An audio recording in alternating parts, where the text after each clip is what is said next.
Hello boys and girls, Mrs. Tamira here to read you the story for this week called The Curious Garden.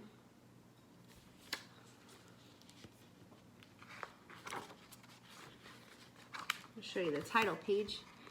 I just love this picture. I think it's so cool.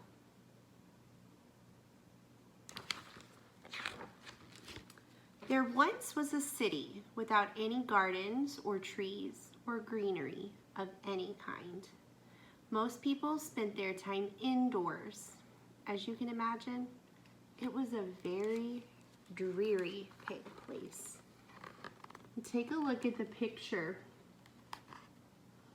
and we can use the picture clues and the context of the sentence or the words that are in the sentences to make an inference or figure out what the word dreary means. So you'll notice that it's kind of dark in the picture. There's lots of smoke going up, pollution going up into the sky. Doesn't look like a very happy place. So I can infer that dreary is the opposite of happy and cheerful. It's kind of blah. Just kind of sad and boring. However, there was one boy who loved being outside. Even on drizzly days, while everyone else stayed inside, you could always find Liam happily splashing through his neighborhood. It was on one such morning that Liam made several surprising discoveries. He was wandering around the old railway as he did from time to time, when he stumbled upon a dark stairwell leading up to the tracks. The railway had stopped working years ago, and since Liam had always wanted to explore the tracks, there was only one thing for the curious boy to do. So on the top of the pages, you see him walking along on the street, even on drizzly days, and on the bottom you see him going underneath of the old railway. And he's going to climb up and see what's going on top. Liam ran up the stairs, pushed open the door, and stepped out onto the railway. The first thing he saw was a lonely patch of color. Wildflowers and plants were the last things he had expected to find up there. But when he took a closer look, it became clear that the plants were dying. They needed a gardener. So he found some plants on top of the railway, and he's going to be the gardener to take care of them. Liam may not have been a gardener, but he knew that he could help. So he returned to the railway the very next day and got to work. The flowers nearly drowned, and he had a few pruning problems, but the plants patiently waited while Liam found better ways of gardening. As the weeks rolled by, Liam began to feel like a real gardener, and the plants began to feel like a real garden. So it took a little bit of learning for him to figure out how to garden. But once he figured it out, then everything got better.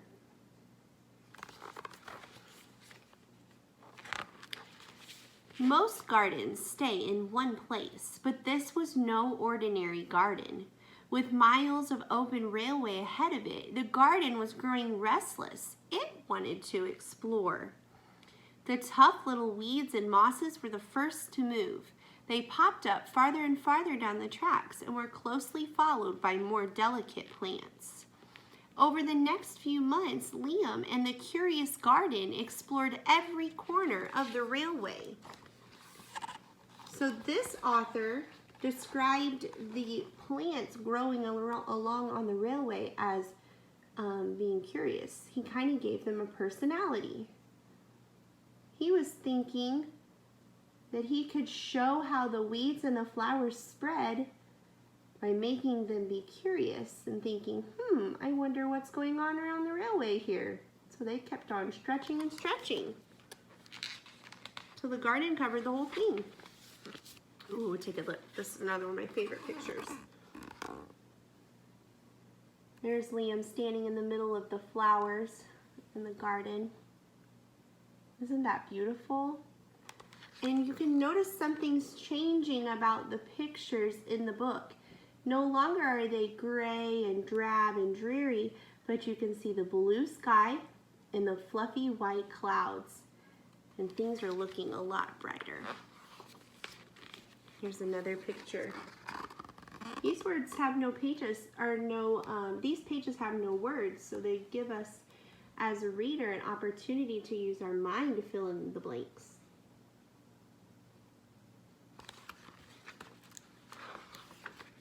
After spending his spring and summer and autumn in the garden, Liam's time on the railway was finally interrupted by winter. Heavy blankets of snow fell on the city that season, and for the first time since he'd become a gardener, Liam could not visit the plants. They were buried in the snow.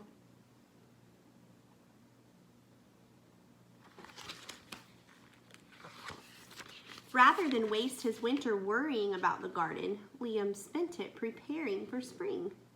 After 3 cold months, the snow finally began to melt, and Liam rolled his new gardening gear over to the railway. So he spent the winter reading and learning all about gardens and then getting some equipment so he could take even better care of his garden. That's definitely thinking forward. Winter had taken a toll on the garden, but thanks to Liam's planning, his handy new tools, and a little help from the sun, the plants soon awoke from their winter sleep. So when springtime gets ready to come, the ground is not very bright. It's usually brown, and then all of a sudden, the grass starts to grow, and the leaves come back on the trees and the flowers. Just like like what's happening right now outside. Everything's growing very well as it gets warmer and warmer. The garden had always wanted to explore the rest of the city, and that spring it was finally ready to make its move. Once again, the tough little weeds and mosses set out first. They popped up farther and farther from the railway and were closely followed by more delicate plants. The garden was especially curious about old, forgotten things. So it came into an old, forgotten truck. It broke out of an old, forgotten building down here on top of an old house or building right here by the railway. It was spreading everywhere. A few plants popped up where they didn't belong. Others mysteriously popped up all at once.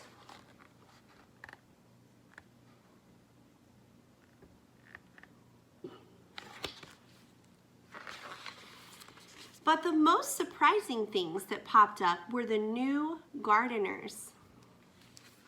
So Liam's idea to take care of the garden spread to others in the city, and they began to take care of the plants and flowers as well. Now there are gardens everywhere.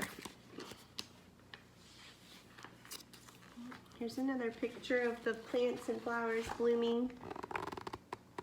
We've covered some steps. There's some people having a picnic in the middle of the new garden. Oh, they ventured out to the water. And there's some more covering this building. And someone even turned their garden into animals. That's pretty awesome. Many years later, the entire city had blossomed. But of all the new gardens, Liam's favorite was where it all began. I want you to take a look at the very beginning of the story. Liam is pruning or taking care of a small tree. I want to go back to that picture and show you. There he is, taking care of that small tree. He's pruning it, cutting away the dead. And then he's singing to it. Now, look at this picture here. And then I want you to tell me what you notice here. That tree grew up bigger and bigger. And guess who this man is right here?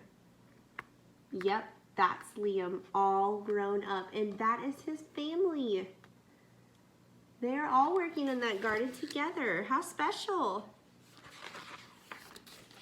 In that dreary city, here it was looked before. This was what it looks like at the beginning.